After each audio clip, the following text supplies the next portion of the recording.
Praise the lord. యేసుక్రీస్తు నామముపేట మీ అందరికీ శుభములు. చిన్న ప్రార్థన చేసుకుని దేవుడి యొక్క వాక్యం విందామా. పరిశుద్ధుడైన దేవ, ప్రియ పరలోకపు తండ్రి, మీ బంగారు పాదములకు స్తోత్రం నాయన. గడిచిన కాలం అంతా నీ కృపలో భద్రపరచుకోండి. ఈ దినము నాయన తండ్రి ప్రభా, నువ్వు ఇచ్చిన ఈ వాక్యాన్ని ప్రభా అయ్యా జాగ్రత్తగా విని మా జీవితంలో అది అన్వయించుకొని దాని ప్రకారం జీవించే కృపను మాకు దయచేయమని యేసు నామమున ప్రార్థించి వేడుకొంచున్నాము తండ్రి. Amen, amen, amen. పిల్లరా, చాలా సందర్భాల్లో కొంతమంది మనల్ని పక్కకి తీసి పెట్టేస్తూ ఉంటారు. ఇంకా వీళ్ళతో అవసరం లేదు, వీళ్ళు మనకి కావాల్సిన వాళ్ళు కాదు, ఇంకా వీళ్ళతో పని లేదు మనకి, లేదా వీళ్ళు ఇంకా మా జీవితంలోకి ఎంటర్ అవ్వాల్సిన అవసరం లేదు అని కుటుంబ సభ్యులే కావచ్చు, లేదా తోటి ఇరుగు పొరుగు వారు కావచ్చు, లేదా ఆఫీస్లో పనిచేస్తున్న వాళ్ళు కావచ్చు, ఎవరైనా సరే బంధువులు కావచ్చు, ఎవరైనా సరే మనం తీసి పక్కకు పడేస్తూ ఉంటారు. ఒక్కొక్కసారి అది చాలా వేదనకి గురవుతుంది. అరే, అప్పుడు దాకా మనం అంటే ప్రాణం అన్న వాళ్ళు, మనం అన్నిట్లో మనల్ని జోక్యం చేస్తున్న వాళ్ళు హఠాత్తుగా ఈ పరిమాణం ఏంటా అనేసి చాలా బాధపడిపోతూ ఉంటుంటాం. కాబట్టి ఈ రోజు పరిశుద్ధ గ్రంథంలో దేవుడు మనతో మాట్లాడిన మాట మన జీవితానికి ఎలా అప్లై చేసుకోవచ్చో మనం నేర్చుకోవడానికి ప్రయత్నం చేద్దాం. మనం చూస్తాం 118వ కీర్తన 22 నుంచి మనం చదివినట్లయితే, ఇల్లు కట్టువాడు నిషేధించిన రాయి ఇంటికి మూల రాయి అయ్యను. హల్లెలూయా. అంటే the stone rejected by the builder has become the corner stone. అంటే పనికి రాదని తోసేసాడట, రాయి అవసరం లేదన్నట, కానీ అదే మూల రాయి అయిందంట. మూల రాయి అంటే ఏంటంటే ఆ రాతి మీదే మిగతా అంతా పునాది వేయబడుతుంది. ఆ రాయి ఉండటం వల్ల బిల్డింగ్ లేస్తుంది, ఆ రాయి ఉండటం వల్ల ఇల్లు కట్టగలుగుతారు, ఆ రాయి ఉండడం వల్ల భవంతులు ఏర్పాటు చేస్తారు. చూసారా, పనికి రాదని త్రోసేశాడట, కానీ అదే మూల రాయి అయిందట. ఇది యేసుప్రభు వారి జీవితంలో కూడా జరిగిందండి.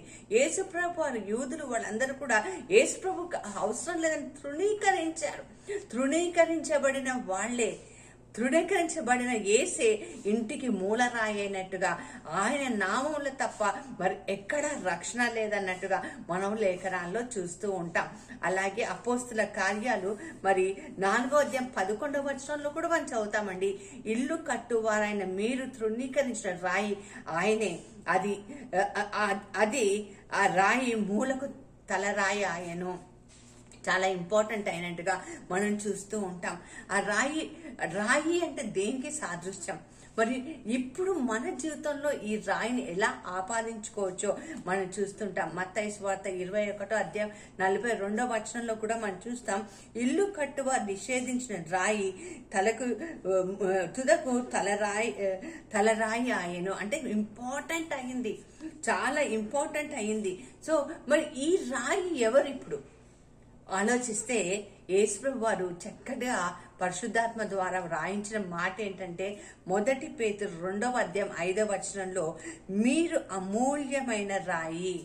మీరే వాక్యం వింటున్న మీరే ఈరోజు తృణీకరించబడ్డావేమో, పక్కకు నెట్టేశారేమో, అవసరం లేదని వాళ్ళ గెస్ట్ల లిస్ట్ లో నువ్వు లేవేమో, పిలుపులలో నువ్వు లేవేమో, నీ కుటుంబంలో నిన్ను వెలివేశారేమో, నిన్ను హేళన చేశారేమో, లేదా పిలిచినా సరే ఇవ్వాల్సిన అంత గౌరవాన్ని మర్యాదనివ్వటం లేదో అని అనుకుంటున్నావేమో. ఈరోజు ప్రభు నీతో చెప్తున్న మాట ఏంటంటే, కొద్దిగా ఓపిక పట్టు, కొద్దిగా నిదానించు, కొద్దిగా మౌనంగా ఉండు.